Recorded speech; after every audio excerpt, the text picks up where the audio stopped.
Hello there, I'm recording my video from my studio today, which is a new one for me, so you can see all sorts of things around me. This is where I come to work a few days a week on my own projects. Normally when I've done YouTube videos, I'm at home, so the light's slightly different, and I'm usually on an ironing board. So I just thought I'd give you a little peek at my studio today. I've got quite a nice little view. It's quite rural. It's quite a lovely place to come and work. I thought I haven't been on for a little while, so I thought I'd do a little Christmas crafty video, just a few minutes. Really straightforward technique, but nice and effective, and a great way to use things like old books to make a little Christmas garland or a little hanging decoration. And it's quite chilly, so I've got my big scarf on as well. So without further ado, I shall get started. This one is a craft project which requires a sewing machine. It's stitching across an open space, essentially, is the technique that we're doing. It's just doing it in a creative, Christmassy way. So I'll go through materials and techniques next, but yeah, it's a craft project that requires a sewing machine, just with a straight foot setting, nothing fancy or digital or whizzy, just a sewing machine set up to a regular straight stitch setting, but I shall go through that all in a moment. Let's get started. So I do apologise for the slight shadow that's cast over this video today. I'm in my studio and we are in sort of winter in terms of light, so with the lights on I do get a little shadow of my my clamp, which is holding my phone up to record today. But for this project, I know we need a sewing machine for it, for the technique that I am showing today, but you don't really need a lot of other materials or equipment otherwise. So you need some paper scissors and a pen to draw out your pattern, and some paper to cut out to make the shapes for your garland as well. So you can use any paper you want. You might want to use something metallic or glittery for Christmas. I like to use old books and old sheet music because I love that sort of vintage patina that they have. And I stacked up about 4 pages here because I think if I draw some stars out on here and cut them out, then I can make four at a time with each cut that I make, which is good because you do need quite a few for these garlands.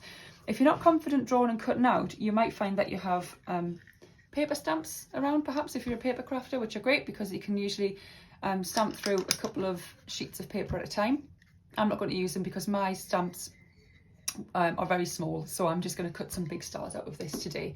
So that's what I'm going to get started with now.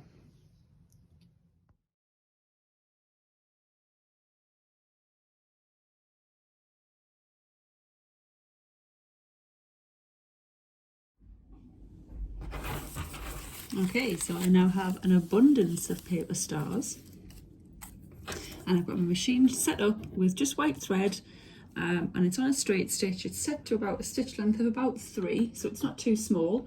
The thing to remember when you sew paper is it's not like fabric. If you perforate it too close together by punching holes in it with a needle, you essentially just perforate paper that can then be torn very easily. So set your stitch length fairly large, not too small. And stitching across an open space is a really easy technique to do and very effective. What you need to do is you put your first shape onto the machine, lower your foot, and pop your needle in. Now you don't really need to go backwards and forwards as you normally would with dressmaking, but sometimes it's helpful to do that just because it'll help to anchor your thread. So I'm just going to do a couple of stitches forward and back and then get going. So it's going to be a little bit noisy for a second, but I'll stop and explain the next step.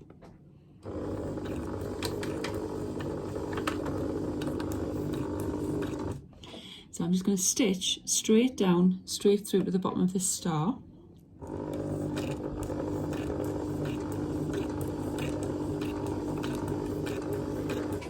Now, habit always says when you come to the end of something, you need to stop, make the stitching go backwards, finish off so that the thread is all tight. Stitching over an open space is quite creative because you just let the machine run and then you hold your next star ready to go in, or the next shape that you've got cut.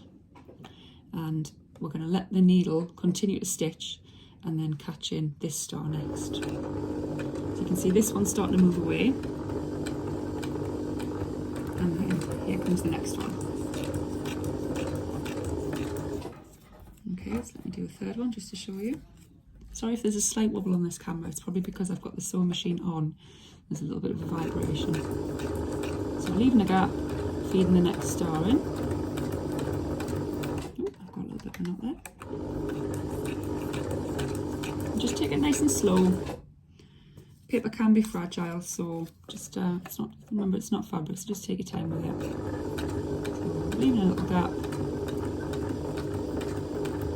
Feed the next star.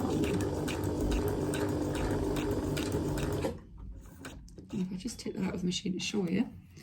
When you take it out of the machine, if you leave a little bit of thread either side before cutting, then you've got a little scope to hang. What you end up with is a little twisty garland of stars. And the stitching across an open space gives you this little bit of hanging thread here, which is twisted and stitched from the machine. But you just end up with quite an interesting little garland.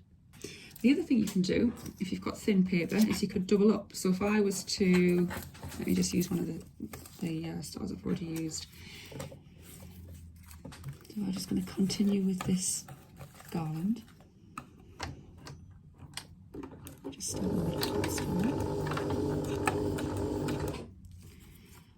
What I could do is I could put 2 stars together. So I'm stitching through a double width, which is also helpful if you've got old papers because they can be a bit more fragile with age. So if you stitch through 2 stars,